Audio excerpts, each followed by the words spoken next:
Gumising ng umaga, ang ating bisita ngayon, may kinalaman sa tubig pa rin, kahit na ayaw na natin ng tubig.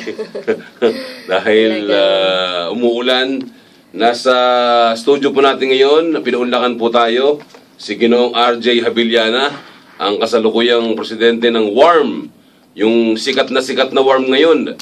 Sila po yung tumututol dito sa water rate hike, at the same time yung pagkuha sa atin, sa atin sinisingil yung tax na dapat Maynilad at Manila Water ang nagbabayad. Pero sinisingil sa mga consumer. Ganong katindi. Yung WARM po, para sa inyong kaalaman, ang ibig sabihin po niyan ay Water for All Refund Movement, partner. Yung palang ibig sabihin. Yun ang ibig sabihin ng WARM.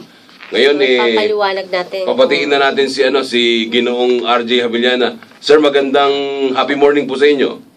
Magandang happy morning po sa inyong lahat, lalong-lalo na po sa inyong malawak na taga-pakinig.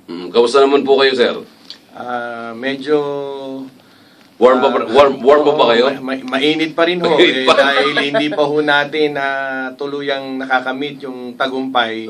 Bagamat nagpapasalamat po tayo tulad ng inyong himpilan sapagkat patuloy na pagbo-broadcast sa paglalahad ng katotohanan, hindi lamang po sa usapin ng tubig kundi sa maraming bagay dahil kayo po ang sulo ng katotohanan. Yun, no? Kasi pampainit din tayo. Anyway, Mr. Habiliana, siguro ang una naming itatanong sa inyo, ano yung latest natin kung ang pag-uusapan natin water rate hike na ating tinututulan ngayon na gagawin ng Maynilad at Manila Water na inaprubahan ng mga magigiting na opisyal ng MWSS na dapat ay sumusuporta sa taong bayan, pero mukhang ang kinakampihan ni mga concessionaire, Ginoong Habiliana.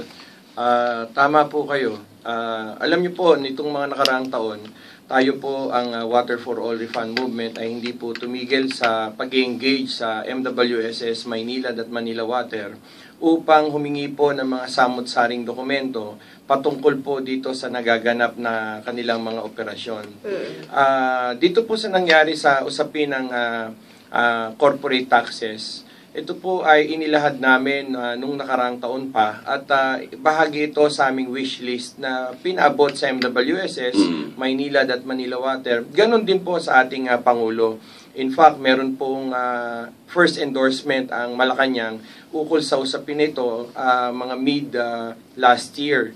Ngayon po, kung ito sa mga dokumentong makikipag ko po sa inyo, isa pong sa mga katunayan na meron po silang income tax sa holiday ay itong data January 3, 2000 at ito po ay pirmado ng Board of Investment at pinahintulutan po yung Manila Water ng 6 na taon na tinatawag na income tax holiday na hanggang sa ngayon ay nangyayari pa po. Ano po ibig sabihin nito? At ang bottom line nito, itong Board of Investment, gobyerno po ito, ha? Opo.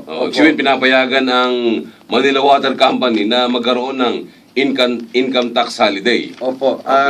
Meron pa rin isang dokumento mula naman sa SGB, na nandito rin po, dala rin ho natin, pinahintulutan din po ang kumpanyang Maynilad sa usaping ito. Ang nakalulungkot po rito ay habang sila ay nasa panahon ng income tax holiday, sila naman po ay patuloy na kumukolekta ng mga corporate taxes na nakapasok po sa tinatawag na operational expenses. Doon po nakatago ito at hindi nyo makikita ito sa inyong mga water bill sapagkat nakatago po ito sa basic charges. Kumbaga hindi mo masyadong mapapansin. Hindi nyo po masyadong mapapansin. So, ganito po yun, kung paano nyo, yung simpleng explanation na lang po. Halimbawa, ang total net income po ng kanilang mga kumpanya ay 1 billion. Halimbawa lang po ito, 1 billion. Pero hindi naman 1 billion lang.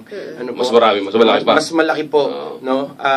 32 hanggang 42% ay dito po ay nakalaan para sa mga iba't ibang mga taxes. 32 to 42% of 1 billion.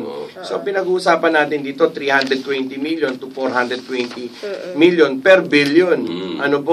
So, yan po yung mga binabayaran na pinapasa ng mga water consumers na mga different taxes. Ano po? Just imagine how big is that. Ang laki po niyan.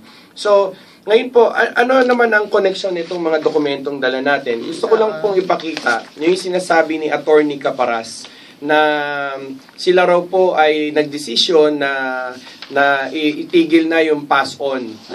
Nire-recommenda ng regulatory office. Yung ipasa sa consumer yung Opo, na ipasa yung buwis. corporate income taxes ng mga korporasyong ito. Totoo po ba yun?